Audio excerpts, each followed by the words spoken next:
সংবাদ সবাইকে স্বাগত জানাচ্ছি। আমি ফিরোজ তোহা। শুরুতেই সংবাদ শিরোনাম। বাংলাদেশের সর্বশেষ গুরুত্বপূর্ণ আপডেট সংবাদে আপনাকে স্বাগত। শুরুতেই সংবাদ শিরোনাম, পরে বিস্তারিত। শুরুতেই জানাবো, জুলাই আগস্ট গণহত্যার বিচারের স্বচ্ছতা এবং জবাবদিহিতা চায় মার্কিন যুক্তরাষ্ট্র।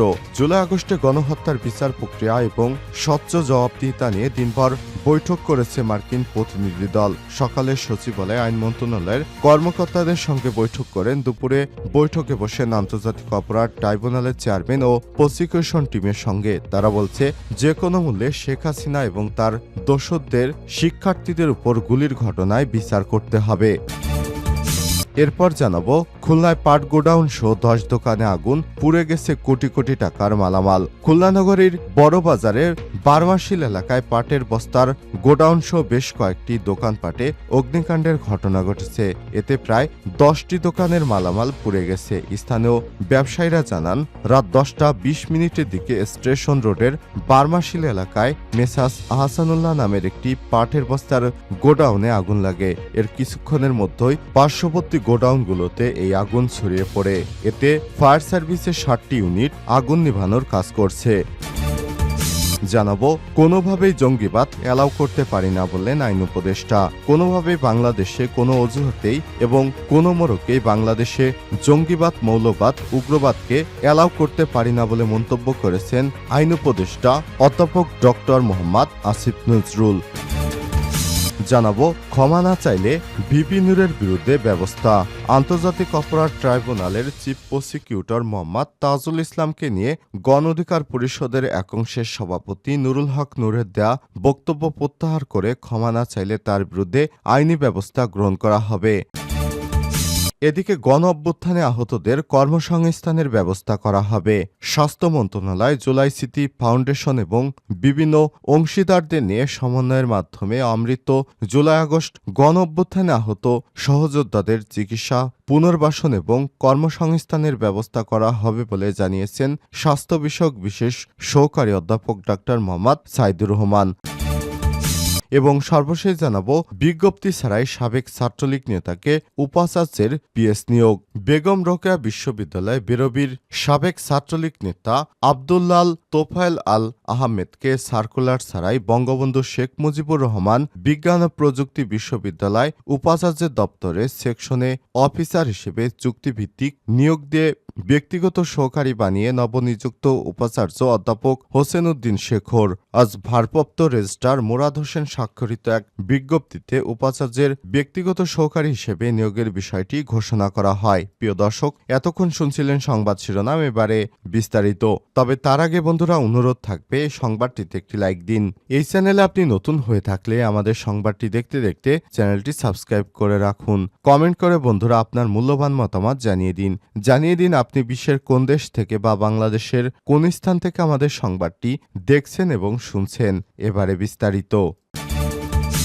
জুলাই আগস্ট গণহত্যার বিচারে স্বচ্ছতা এবং জবাবদিহিতা চায় মার্কিন যুক্তরাষ্ট্র। জুলাই আগস্টের গণহত্যার বিচার প্রক্রিয়া এবং জবাবদিহিতা নিয়ে দিনভর বৈঠক করেছে মার্কিন প্রতিনিধি দল। সকালে সচিবালয়ে আইন মন্ত্রণালয়ের কর্মকর্তাদের সঙ্গে বৈঠক করেছে তারা।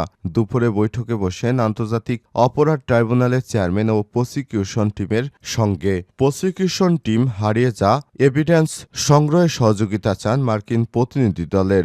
জুলাই আগস্টে গণহত্যার বিচার এবং যখন শুরু হওয়ার অপেক্ষায় ঠিক তখন আন্তর্জাতিক অপরাধ ট্রাইব্যুনাল পরিদর্শন করলেন 6 সদস্যের মার্কিন প্রতিনিধি দল। বৃহস্পতিবার 14 নভেম্বর দুপুরে শুরু হওয়া এই বৈঠকটি চলে প্রায় 1 ঘণ্টা। রুদ্ধদ্বার বৈঠক এ গুরুত্ব পায় জুলাই গণহত্যার বিচারের জবাবদিহিতা ও স্বচ্ছতার উপর। পরে গণমাধ্যমের সঙ্গে আনুষ্ঠানিক কথা না বললেও প্রতিনিধি দলের প্রধান জানান, জবাবদিহিতার বিষয়ে আলোচনা হয়েছে। এর আগে সচিবালয়ে মার্কিন প্রতিনিধি দলের সঙ্গে বৈঠক হয় আন্তর্জাতিক অপরাধ ট্রাইব্যুনালের প্রসিকিউশন টিম এবং আইন উপদেষ্টার। সেখানে ফরেনসিক এভিডেন্স নিয়ে মার্কিন প্রতিনিধি দলের সহযোগিতা চায় প্রসিকিউশন টিম। তবে কোনো প্রক্রিয়ায় ডিজিটাল এভিডেন্স সংগ্রহে সহযোগিতা করবে মার্কিন প্রতিনিধি দল, তা পরে জানানো হবে বলে জানান তারা। 18 নভেম্বর আনিসুল হক, সালমান এফ রহমান সহ গ্রেপ্তার 10 মন্ত্রী 2 উপদেষ্টাকে ট্রাইব্যুনালে হাজির করা হবে।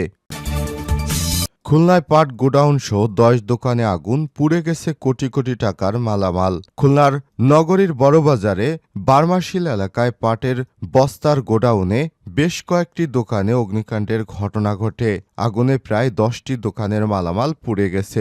স্থানীয় ব্যবসায়ীরা জানান, গত রাত 10:20 দিকে স্টেশন রোডের বার্মাশিল এলাকায় মেসাস আহসানুল্লাহ নামের একটি পাটের বস্তার গোডাউনে আগুন লাগে। কিছু সময়ের মধ্যে পার্শ্ববর্তী সাইফুল ইসলামের গোডাউন সহ আরও বেশ কয়েকটি দোকানে আগুন ছড়িয়ে পড়ে। আগুন নিয়ন্ত্রণে কাজ করে ফায়ার সার্ভিসের 7টি ইউনিট। তারা জানান, বৈদ্যুতিক শক সার্কিট থেকে আগুনের সূত্রপাত ঘটতে পারে। আগুনে কোটি কোটি টাকার মালামাল পুড়ে গেছে। ফায়ার সার্ভিসের সহকারী পরিচালক ফারুক হোসেন শিকদার জানান, তারা প্রায় 1.5 ঘন্টা চেষ্টা চালিয়ে রাত 12টার দিকে আগুন নিয়ন্ত্রণে আনতে পেরেছেন। এখন আগুন পুরোপুরি নেভানোর কাজ চলছে। পরে আগুনের লাগার কারণ উদ্ঘাটন এবং ক্ষয়ক্ষতির পরিমাণ নির্ণয় করার জন্য কাজ চলছে। এদিকে আগুন লাগার পর বিদ্যুৎ বিভাগ এই এলাকায় বিদ্যুৎ সরবরাহ বন্ধ করে দেয়। আগুন লাগার খবর পেয়ে অসংখ্য মানুষ সেখানে ভিড় করেন। মানুষ আগুন নেভানোর কাজে ফায়ার সার্ভিসকে সহযোগিতা করেন। আবার কেউ উৎসুক জনতার কারণে আগুন নেভানোর কাজ কিছুটা বিঘ্নিত হয়েছে। কয়েক দফা পুলিশ উৎসুক জনতাকে সরিয়ে দেয়। কোনোভাবেই জঙ্গিবাদ অ্যালাউ করতে পারি না বললেন আইন উপদেষ্টা। কোনোভাবেই কোনো অজুহাতেই কোনো মোড়কেই জঙ্গিবাদ বা উগ্রবাদকে অ্যালাউ করতে পারি না বলে জানিয়েছেন আইন উপদেষ্টা ডক্টর আসিফ নজরুল। বৃহস্পতিবার 14 নভেম্বর বিচার প্রশাসন প্রশিক্ষণ ইনস্টিটিউটে 2005 সালে আত্মঘাতী বোমা হামলার পরিকল্পনায় নিহত জেলা জজ আদালতের 2 বিচারক জগন্নাথ পাড়ে এবং সোহেল আহমেদের স্মরণে আয়োজিত সভায় তিনি এমন মন্তব্য করেছেন। জুডিশিয়াল সার্ভিস অ্যাসোসিয়েশন এই অনুষ্ঠানের আয়োজন করে। অনুষ্ঠানে আইন বিচার এবং সংসদ বিষয়ের উপদেষ্টা আসিফ নজরুল, সচিব শেখ আবু তাহের, সুপ্রিম কোর্টের রেজিস্ট্রার জেনারেল, ঢাকার জেলা এবং দায়রা জজ আদালত, মহানগর দায়রা জজ, বিচার প্রশাসন প্রশিক্ষণ ইনস্টিটিউটের ভারপ্রাপ্ত পরিচালক সাব্বির ফয়েজ প্রমুখ বক্তব্য রাখেন। প্রাত 2 বিচারককে স্মরণ করে ডক্টর আসিফ নজরুল বলেন, জঙ্গিবাদ কত ভয়াবহ, এখানে আমাদের 2টি শিক্ষা আছে। জঙ্গিবাদ এবং উগ্রবাদ কি ভয়ঙ্কর জিনিস, মানুষকে কত যুক্তিহীন, অমানুষ এবং নিষ্ঠুরে পরিণত করে। আমাদের মনে হয় না পৃথিবীতে অন্য কোনো কিছু মানুষকে এতটা নিষ্ঠুর এবং মরিয়া বেপরোয়া করতে পারে। জঙ্গিবাদ যে কোনো ধর্মের হতে পারে, এটা আমাদের শিক্ষা দেয়। আমরা কোনোভাবেই জঙ্গিবাদ বা উগ্রবাদকে অ্যালাউ করব না। এ সময় তিনি আরো বলেন, আমাদের চারপাশে তো বন্ধুভাবাপন্ন কোনো রাষ্ট্র নেই। তাদের সব সময় চেষ্টা থাকে বাংলাদেশকে হেয় করা, কোনো একটা ঘটনাকে ফুলিয়ে ফাঁপিয়ে বড় করে দেখানো, এটা নিয়ে ষড়যন্ত্র করা। আইন উপদেষ্টা বলেন, আমরা যদি দেশের ভালো চাই, মানুষের ভালো চাই, সমাজের ভালো চাই, বন্ধুদের ভালো চাই, সন্তানদের ভালো চাই, আমাদের দেশকে আন্তর্জাতিক ষড়যন্ত্র থেকে রক্ষা করতে চাই, বাংলাদেশকে আর কোনো ফ্যাসিবাদ বা ষড়যন্ত্রের মুখ থেকে সব সময় আমাদের বাঁচিয়ে রাখতে হবে, তাহলে আমাদের অবশ্যই জঙ্গিবাদ, মৌলবাদ থেকে নিজেদের রক্ষা করতে হবে, যে কোনো মূল্যে রক্ষা করতে হবে। খেয়াল রাখতে হবে এর সুযোগ নিয়ে আমাদের দেশের সম্ভাবনাকে, আমাদের অগ্রযাত্রাকে যেন কেউ ব্যাহত করতে না পারে দেশি বা বিদেশি শক্তি। প্রসঙ্গত 2005 সালে এই দিনে বিচারকদের বহনকারী মাইক্রোবাসে আত্মঘাতী বোমা হামলায় নিহত হন ঝালকাঠি জেলা জজ আদালতের 2 বিচারক জগন্নাথ পাড়ে এবং সোহেল আহমেদ। এর ঘটনার 14 নভেম্বর বিচারক সোহেল আহমেদ ও জগন্নাথ পাড়ে নিজ বাসভবন থেকে বেরিয়ে অপেক্ষমান মাইক্রোবাসে ওঠেন। এরপর অন্য এক বিচারককে নিতে মাইক্রোবাসটি থামে কোয়ার্টারের সামনে। চালক তাদের গাড়িতে রেখে ওই বিচারককে আনতে যান। এ সময় সেখানে অপেক্ষমান জেএমবির সুইসাইড স্কোয়াডের সদস্য ইফতেখার হাসান মামুন আত্মঘাতী বোমা হামলা চালায়। এতেই তাদের মৃত্যু হয়। ক্ষমা না চাইলেই নূরের বিরুদ্ধে ব্যবস্থা।